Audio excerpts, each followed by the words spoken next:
Acquisition of Indian citizenship.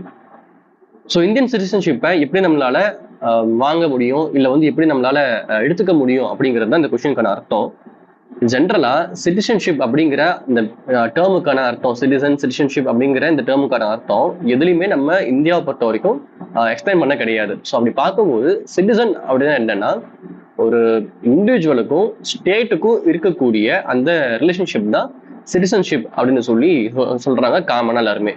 So அந்த பேசிஸ்ல Indian சிட்டிசன்ஷிப்பை எப்படி நம்மளால வாங்கிக்க முடியும் அப்படின்னு பார்த்தீங்கன்னா, இதுவுமே பொதுவாக பார்த்தீங்கன்னா 2 வகையா வந்து சிட்டிசன்ஷிப் உலக லெவல்ல வாங்கிப்பாங்க. ஒன்று ஜஸ் சாலி, ரெண்டாவது ஜஸ் சான்குயினிஸ். முதல்ல ஜஸ் சாலி, ரெண்டாவது ஜஸ் சான்குயினிஸ். ஜஸ் சாலி அப்படிங்கிறது என்னன்னா, பிளேஸ் ஆஃப் பர்த், எந்த இடத்துல பிறக்கிறோமோ அதுக்கு தகுந்த மாதிரி சிட்டிசன்ஷிப் தரணும் அப்படிங்கிறது ஜஸ் சாலி. ஜஸ் சான்குயினிஸ் அப்படிங்கிறது என்னன்னா, எந்த ரெகக்னிஷன் பை பிளட் டைஸ், ரத்த சம்பந்தப்பட்டவங்களுக்காக கொடுக்கக்கூடியது இந்த ஜஸ் சாங்குனிஸ். அதாவது அவங்களோட சொந்தக்காரங்க பிறந்ததுனால, இல்லை அவங்களுக்கு ரத்த சம்பந்தப்பட்டவங்க பிறந்ததுனால அவங்களுக்கு அந்த சிட்டிசன்ஷிப் கொடுக்கணும், அந்த நாட்டோட சிட்டிசன்ஷிப் கொடுக்கணும் அப்படிங்கிறது ஜஸ் சாங்குனிஸ். ஸோ இந்த 2 வகையா தான் உலக லெவல்ல மோஸ்டா எல்லாத்துக்குமே எய்தர் திஸ் ஆர் திஸ், இல்லை ரெண்டுமே கலந்த மாதிரி தான் உலக லெவல்ல சிட்டிசன்ஷிப் கொடுத்துட்டு இருக்காங்க. நம்ம இந்தியாவில் பார்த்தீங்க அப்படின்னா மொத்தம் 5 வகையா சிட்டிசன்ஷிப் கொடுத்துட்டு இருக்காங்க. அதில் ஃபர்ஸ்ட் வந்து பை பர்த், ரெண்டாவது பை டெசன்ட், மூணாவது பை ரெஜிஸ்ட்ரேஷன், நாலாவது பை நேச்சுரலைசேஷன், அஞ்சாவது பை அக்விசிஷன் ஆஃப் டெரிட்டரி. இந்த ஒவ்வொன்றத்தையும் பற்றி நான் இப்போ எக்ஸ்பிளைன் பண்றேன். First citizenship by birth. ஒருத்தர் இந்தியாவில் பிறந்திருக்காரு அப்படிங்கிறதுனாலேயே அவருக்கு சிட்டிசன்ஷிப் கொடுக்கணும் அப்படிங்கிறது தான் இந்த ஃபர்ஸ்ட் ஒன். இது பார்த்தீங்கன்னா 3 காலகட்டத்தின் பேசிஸ்ல, சுதந்திரம் வாங்கினதுல சரி, நம்ம கான்ஸ்டியூஷன் எழுதுனதுல இருந்து 3 தடவை இதை மாத்திருக்காங்க, அமெண்ட் பண்ணியிருக்காங்க. எப்படின்னா, நமக்கு கான்ஸ்டியூஷன் எழுதின அந்த டைம்ல இருந்து ஜூலை 1 1987 நம்ம கான்ஸ்டியூஷன் எழுதின டைம்ல இருந்து, ஐ மீன் இம்ப்ளிமெண்ட் பண்ண டைம்ல இருந்து ஜூலை 1 1987 அது வரைக்குமே இந்தியால ஒருத்தர் பிறந்திருந்தாலே போதும் அவருக்கு சிட்டிசன்ஷிப் பை பர்த் கொடுத்துருவாங்க. ரெண்டாவது அமெண்ட்மெண்ட், இது அமெண்ட்மெண்ட் என்ன பண்ணாங்க அப்படின்னா, 1 ஜூலை 1987 டு 2012 2014 இந்த இடைப்பட்ட காலத்துல யாராவது இந்தியால பிறந்திருந்தாங்க, அவங்களோட பேரண்ட்ல யாரோ ஒருத்தவங்க வந்து சிட்டிசன்ஷிப்ல வாங்கியிருந்தாங்க அப்படின்னா தான் அவங்களால இந்தியன் சிட்டிசன்ஷிப் கிளைம் பண்ண முடியும். ஸோ நம்ம அதுக்கு முன்னாடி பார்த்தோம் அப்படின்னா, யாராவது ஒருத்தர் இந்தியால பிறந்தாலே போதும் அவங்களுக்கு இந்தியன் சிட்டிசன்ஷிப் கொடுக்க முடியும். பட் ஆஃப்டர் 1987 ஜூலை 1 பார்த்தீங்கன்னா, ஒருத்தர் இந்தியால பிறந்திருக்கணும், அவருடைய பேரண்ட்ல யாரோ ஒருத்தரும் இந்தியால பிறந்திருக்கணும், இல்லை இந்தியன் சிட்டிசன்ஷிப் வாங்கியிருக்கணும். அப்படி வாங்கியிருந்தா மட்டும்தான் பிறந்திருக்கக்கூடிய இந்த நபராலையும் சிட்டிசன்ஷிப் கிளைம் பண்ண முடியும். இது 2 டிசம்பர் 2004 வரைக்குமே இது நடந்துட்டு இருந்தது. லேட்டர் டிசம்பர் 3 2004 இருந்து இப்போ வரைக்குமே என்ன நடந்துட்டு இருக்கு அப்படின்னா, அந்த பர்சனும் இந்தியாவில் பிறந்திருக்கணும், அந்த பர்சனோட 2 பேரண்ட்ஸுமே இந்தியன் சிட்டிசன்ஷிப் வாங்கியிருக்கணும்.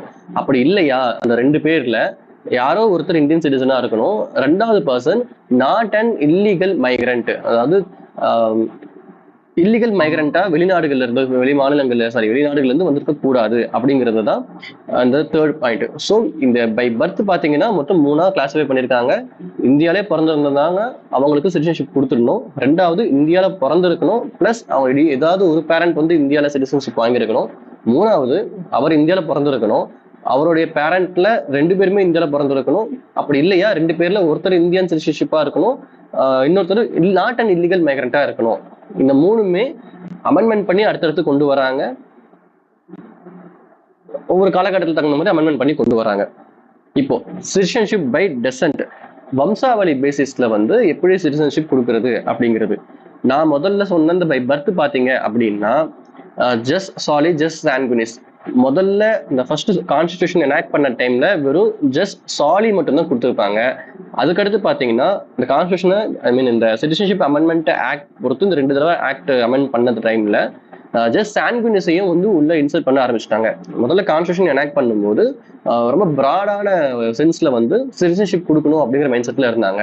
ஆனா இப்ப காலப்போக்கில் போக போக பக்கத்து நாடுகள்ல நமக்கு இருந்த அந்த எல்லை பிரச்சனைனாலையும் அப்புறம் சில பக்கத்து நாடுகள்ல நடந்த சில அவங்களுக்குள்ள இன்டர்னல் டிஸ்டர்பன்ஸ்னாலையும் நமக்கு டிஸ்டர்பன்ஸ் நடக்கக்கூடாது அப்படிங்கிறதுக்காக ஜஸ்ட் சான்குனிஸ் அப்படின்னு சொல்லப்படுற ரெகக்னைசேஷன் டு பிளட் டைஸ் அதையும் நம்ம வந்து ரெகக்னைஸ் பண்ண ஆரம்பிச்சிட்டோம்.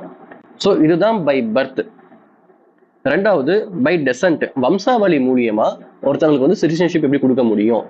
இது எப்படி அப்படின்னா, அந்த பர்சன் இந்தியன் சிட்டிசன்ஷிப் கிளைம் பண்ணக்கூடிய பர்சன் இந்தியால பிறந்திருக்க மாட்டாரு, வெளிநாடுகள்ல எங்கேயோ பிறந்திருப்பாரு. ஆனா அவருடைய பிளட் டைஸ், அதாவது அவங்களோட பேரண்டோ இல்ல வந்து தாத்தாவோ யார் சம்ஒன் வந்து இந்தியால பிறந்திருக்கலாம். ஸோ அந்த மாதிரி இருக்கிறவங்க என்ன பண்ணலாம் அப்படின்னா, நம்ம இந்தியன் சிட்டிசன்ஷிப் கிளைம் பண்ண முடியும். எப்படி அப்படின்னா, அந்த பர்சன் இந்தியாவில் பிறந்திருக்க கூடாது, வெளிநாடுகள்ல பிறந்திருக்கணும். அவருடைய ஏதோ ஒரு பேரண்ட் இந்தியால பிறந்திருந்தாங்கன்னா போதும், ஐ மீன் இந்தியன் சிட்டிசன்ஷிப்ல கிளைம் பண்ணியிருந்தாங்கன்னா போதும், அவரு இந்தியன் சிட்டிசன்ஷிப் கிளைம் பண்ண முடியும். இது சிட்டிசன்ஷிப் பை டெசன்ட். மூணாவது சிட்டிசன்ஷிப் பை ரெஜிஸ்ட்ரேஷன். ரெஜிஸ்ட்ரேஷன் பண்றது மூலியமா நம்மளால இந்தியன் சிட்டிசன்ஷிப் கிளைம் பண்ண முடியும். இது எப்படி அப்படின்னா, அந்த பர்சன் சிட்டிசன்ஷிப் கிளைம் பண்ணக்கூடிய பர்சன் யாரோ ஒரு இந்தியனை மேரேஜ் பண்ணியிருக்கணும். அவர் ஒரு ஃபாரினரா இருக்கலாம், யாரோ ஒரு இந்தியனை மேரேஜ் பண்ணியிருக்கணும். அதுக்கப்புறம் அவரு இந்தியன் சிட்டிசன்ஷிப் வேணும் அப்படின்னு சொல்லிட்டு ரெஜிஸ்ட்ரேஷனுக்கு அப்ளை பண்ணுவாரு. இது ஒரு வகை. ரெண்டாவது, அவருடைய வம்சாவளியில யாரோ ஒருத்தர் வந்து யாரா வேணா இருக்கலாம், அவங்க வந்து இந்தியன் ஆரிஜினா இருந்திருக்கும். அன்டிவைடட் இந்தியால ஒரு இந்தியன் ஆரிஜின் பர்சனா அவர் வம்சாவளியில யாரோ ஒரு நபர் இருந்திருக்கணும். அவரை பேஸ் பண்ணி இவர் என்ன பண்ணிருப்பாரு அப்படின்னா, ஆர்டினரி ரெசிடென்டா 7 இயர்ஸுக்கு அவரு இந்தியால ஸ்டே பண்ணியிருக்கணும். ஸோ இந்த 7 இயர்ஸ்க்கு ஸ்டே பண்ணியிருந்தாரு அப்படின்னா அவரால் இந்தியன் சிட்டிசன்ஷிப்புக்கு ரெஜிஸ்ட்ரேஷன் பண்றதுக்கு கிளைம் பண்ண முடியும். இது மூணாவது வகை. இப்போ நாலாவது சிட்டிசன்ஷிப் பை நேச்சுரலைசேஷன். ஸோ நேச்சுரலைசேஷனா வந்து அவருக்கு சிட்டிசன்ஷிப் கொடுக்க முடியும். எப்படி, அந்த பர்சன் ஃபாரினர் வெளிநாடு நபர் எப்படி பண்றாரு அப்படின்னா, இந்தியாவுக்கு வராரு, வந்து ஒரு 15 வருஷம் இங்கேயே தங்கியிருக்காரு. அப்படிங்கும் போது அவரால் சிட்டிசன்ஷிப்பு கிளைம் பண்ண முடியும். இந்த 15 வருஷத்துல அப்ளை பண்றதுல இருந்து ஒரு வருஷத்துக்கு முன்னாடி வரைக்கும் அவரு கண்டினியூஸா இந்தியாலேயே அவர் ஸ்டே பண்ணிட்டு இருக்கணும். எந்த ஒரு வெளிநாட்டுக்கு மறுபடியும் போறது வர்றது இல்லாம கண்டினியூஸா இந்த கடைசி ஒரு வருஷம் இந்தியாவில ஸ்டே பண்ணிருக்கணும். பிளஸ் அது இல்லாம மிச்சம் 14 வருஷம் இருக்கு இல்லையா, இந்த 14 வருஷத்துல ஒரு அக்ரிகேட்டா ஒரு 11 வருஷம் அவர் இங்கே இருந்திருந்தாரு அப்படின்னா அவரால் சிட்டிசன்ஷிப் பை நேச்சுரலைசேஷன் கிளைம் பண்ண முடியும்.